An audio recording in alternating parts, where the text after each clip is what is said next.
submarine friends. Well, my submarine is outside and officially ready to launch. I just want to do a couple of things to the truck. Well, I have to put my winch on. I'm doing that today. So it's going to go right here. And I just dragged some 4-inch channel out of my scrapyard. So I'm going to cut that up and make the brackets for that. But I've decided to make one additional part.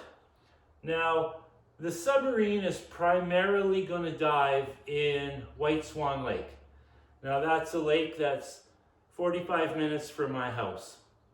So it's really close. And actually, most of that trip is on a gravel road. It's actually 15 minutes down the highway and then I turn onto a gravel road. So anyways, because White Swan is my primary lake to dive, it's a very tight launch point. It's just a gravel beach with a little gravel road backing down, and then you have to do a 90-degree turn to go into the water. And this 550 Ford is super long compared to what I've always used in the past. So I want to give myself all the advantages that I can in terms of ease of launching. So what I'm going to do, I'm going to make an attachment on the hitch. So this hitch has 2 receivers on it. So the bottom receiver is what I use to travel down the road with the submarine. So the top receiver, I'm going to put a very short stub in here with some 1/4 wall 2-inch square tubing. It's only going to stick out 2 inches. This way it can stay in place while I'm towing the submarine. Then, with that same 2-inch 1/4 wall material, I'm going to make an arm that comes out the side and swings like this. Okay? And then on the end of this, I'm going to have another receiver or another hitch. So I've got a couple of these. So when I get to the lake, I unhook the trailer, I pull forward.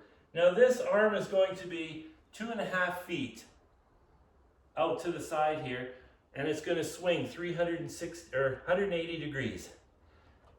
Then up on top here, coming off the winch mount, is going to be another receiver like this. So at the top, there's going to be another short piece so that it's a triangle. Comes down here and then back to here. Otherwise, there's too much load on this hitch. So I have to transfer some load to the top here because it's really strong up here. I just have to cut this out. No big deal. This is actually a pretty quick job. Then I've got a hydraulic cylinder sitting right here. 3-inch bore, lots of power. So I've got a 12-volt hydraulic power pack, and I'm going to mount it right here in a box with the battery for the winch. So the battery will power the hydraulic pump and or the winch, either or. So when I'm backing down that little road to launch the submarine, I have to make that 90-degree turn, which is really tough with this long truck. So all I do, I have the switch in the driver. I'm driving the truck because I'll be alone, and I have the switch in my hand, and I can move the hitch. So it can be on this side, it can be in the middle, and it can be over here. So I can actually turn the trailer while I'm backing up without having to steer the truck. Now this is really good because what happens is the front right corner of the truck plows into the trees and bushes, and I don't want to do that. I've already wrecked a mirror doing that. So this way I can go back and forth in low range, nice and slow, really controlled, and I can manipulate the trailer with this hydraulic swing. So it's going to be out of the way completely because it'll just ride right here, triangle up to here. Hydraulic cylinder will be mounted in here, out of the way of the lights and license plate. You'll be able to see the license plate, got to keep it legal. And it could just ride on the truck there. Won't bother anything, won't bother anybody. And I think it's a fantastic idea.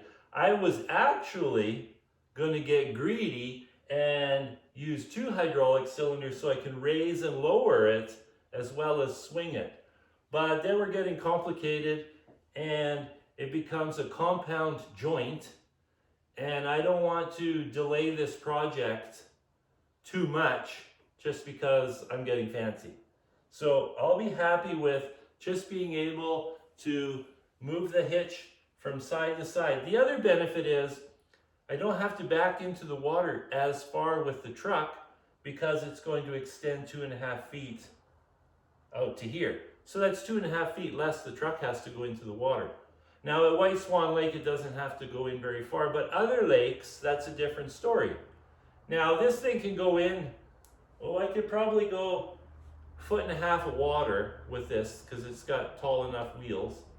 So, you know, every bit helps. So that's the plan for today. It's a nice Saturday job. I got the submarine out of the way, so I've got lots of room to work in here. I can even close the door to keep it cool in here because it's going to be really hot today. So I think it'll be a fun project. Shouldn't take long. I should be able to whip it up today. Unless I get distracted, that could happen, but there's really no rush. And that brings me to another point. A couple of people seem to be getting frustrated with the fact that I haven't launched yet, and they're making comments like, is this thing ever going to be launched? Well, you know what? It's my submarine, and I'm going to take my time. I'm going to get it right, and I'm not going to rush it because people making those comments have not been 27 kilometers in the bush and stranded because they have a problem on shore trying to get their submarine out. I don't want these problems. I've lived through that. I don't need that. So that's what's happening. That's my story for today. Ciao.